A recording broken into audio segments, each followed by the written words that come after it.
And joining us now in our Book Talk segment, great to welcome one of the co-authors. Very interesting series of books they put out, and this one is called Atlas Obscura. It's the Explorer's Journal. Let your curiosity be your compass. Very interesting, kind of a participatory book, since it has the reader actually do some writing and journaling and sketching and all that for themselves. And we're joined today by Ella Morton. She is a Australian-raised, New York-based nonfiction writer specializing in the strange and wondrous, and she joined us by telephone today. And Ella, good to talk with you. How are you?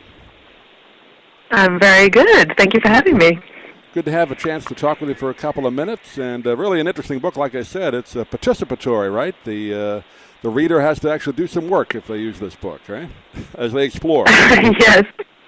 Yes, so we came out with our Atlas Obscura book last year, which has about 600 places for you to explore, and now we have an Atlas Obscura journal, which has a bunch of blank pages, but it also has a section at the end where we recommend places to go in a bunch of cities around the world, and it's not quite things like the Eiffel Tower, it's things like the Parasite Museum in Tokyo, so it's a little bit off-kilter. Yeah, we talked to, I don't believe we had you on, we had one of the other authors on last year when the Atlas Obscura came out, so that's why I wanted to have you back on this year to kind of do the follow-up on it. And I was kind of last year, and again looked through this book. I grew up in New York, so you got a lot of things about my hometown in here, and I've always known there's been some strange things in New York, but you found some interesting ones. Yes. I mean, it's amazing to see what you can uncover in a city that seems like everything's been uncovered. One of the places that is really close to our office really is a laundromat that has a hidden pinball bar in the back. So it looks like there's two washing machines, one stacked on top of the other, and it's actually a door to the bar. So while you're having your laundry done, you can go back, play pinball, have a beer, relax. It's in Greenpoint in Brooklyn, and I love it there. Yeah, you live there now, right? Pretty much? You live in New York? Yeah. In Brooklyn. Yeah, it's like you said. Yeah, it's so big a city, so I guess there are some unusual places that they can still find in the city. But it's known for having that kind of thing. And a couple other things I thought was interesting. Houdini's grave is in New York. I didn't know that. Great magician. Yes. It's in a cemetery in Queens, and people leave stacks of playing cards. They put stones on his headstone. People love to go there at Halloween. They might do a seance to try to talk to him, but it's definitely a popular grave at that cemetery. I think he said back, right before he didn't know he was going to die then. I think he died young, but he said he would come back on Halloween at some time, right? Exactly, yes, yeah. And it's approaching, so maybe you want to take a trip. Other cities in the book, you have L.A. as well, the other side of the country. What were some of the unusual things you found out there? Oh, LA is full of all kinds of crazy things. One of the things I really like is there's a museum of broken relationships. So it contains objects that are associated with love affairs, marriages that have broken up, and each one is accompanied by a little description that talks about how long the relationship lasted and what the object meant to the person. So it's a unique kind of museum. You also have the Museum of Death out there. I saw that. Yes. I don't know. I want to go there. Yeah.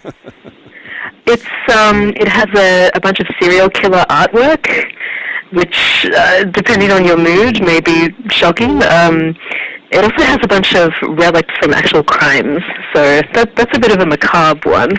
But one other LA place that I really love is the Moore Lab of Zoology, which is at Occidental College, because it has about 60,000 bird specimens, which is one of the world's largest collections. It was assembled by this guy, Robert Moore, who is an ornithologist, and you can go there if you're an aspiring ornithologist or bird watcher and have a look at all of these wonderfully colorful and rare birds.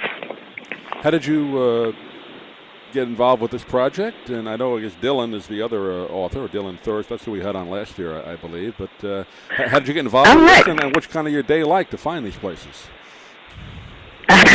Well, Well, so Atlas Obscura began as a website in 2009, and it was a co-creation of Dylan, who you had on last year, and Josh Faw. And once they collected a bunch of these types of places on the website, they decided to create a sort of greatest hits version with about 600 places, which is the book that came out last year. And that's the point that I came on board to put this book together. So it definitely aligns with my interests. I think all three of us have grown up being very curious, slightly odd people. So having found each other, we are now walking around the world being ever more curious. How often are you on the road? About 3 weeks a month, or how much traveling do you do? I wish I could say I was on the road that often, but I'm stuck at the office a bit more lately.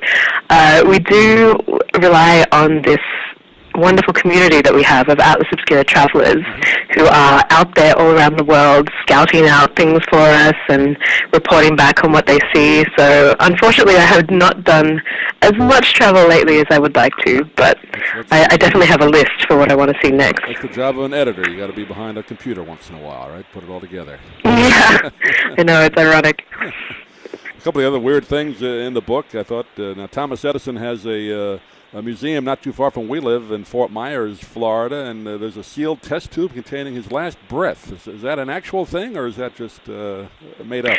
It's real. I mean, well, it sort of depends on how loosely you want to define his last breath, but at the Henry Ford Museum in Dearborn in Michigan, there's this test tube that's sealed with a stopper, and right before Thomas Edison died, his son was sitting by his bedside, and he collected some air with this test tube and sealed it up. And so that's Thomas Edison's last breath, or maybe one of his last breaths. Nobody can really disprove that. It's on display at... Yeah, it's interesting anyway. But can't be disproved. So it's yeah, there you go. So it is air from around Thomas Edison, I can tell you that much. Also, Galileo's severed middle finger is displayed in Yes. I'm surprised they were able to have that. So that's another one. He died, what, in the 1500s or before? I forget when he died. Yeah, it's just the 15th century. But the middle finger was taken from his body by apparently an admirer about 100 years after he died, and it's been in various places over the years, but now it's displayed in this science museum in Florence, and it's in this beautiful glass goblet with gold trim. So if you want to go see a relic of Galileo, that's where you can go. Good. Well, again, just kind of explain for the people that may not be aware of the previous book that now this is the work guide, or the journal, I should say, and again, you have a lot of information in the back of it, but you also have different types of paper in the front. Kind of explain what people can do to get the most fun out of the book, with the front part of the book. Well, I think the journal came out of the idea that we had this website and we came out with this big book last year that is not really that practical if you want to go traveling around the world, because it's pretty heavy. So we wanted to create something that people could use to take their own notes when they travel, when they go out and seek their own wonders that they can then tell us about. So we have a bunch of blank pages, but we also have this information at the back that will give them a few ideas for places to go in cities around the world. So but we hope that combined it will help inspire people to get out there and go exploring. Yeah, and then again, the paper in the front, people can jot down notes or whatever they want to do, keep a journal themselves. But it's a great idea for a book, and again, it's called Atlas Obscura, the Explorer's Journal. Let your curiosity be your compass is the full title, and Ella Morton is one of the authors and editors of the book. And Ella, give out a website. People can get more information about it if they want to get this book and the previous one. Absolutely. You can find it at atlasobscura.com. Great. And I guess they can visit you. I see you're here. You can go visit Ella at Ella Morton, right? You're online. Yes, I'm on Twitter at Ella Morton. So, Ella, pleasure talking to you. Hopefully we can do it again. Great idea for a book, and I'm sure you have an interesting life going on up there in New York, and hopefully we can talk to you again. Thanks for being with us. Thank you. Thanks for having me.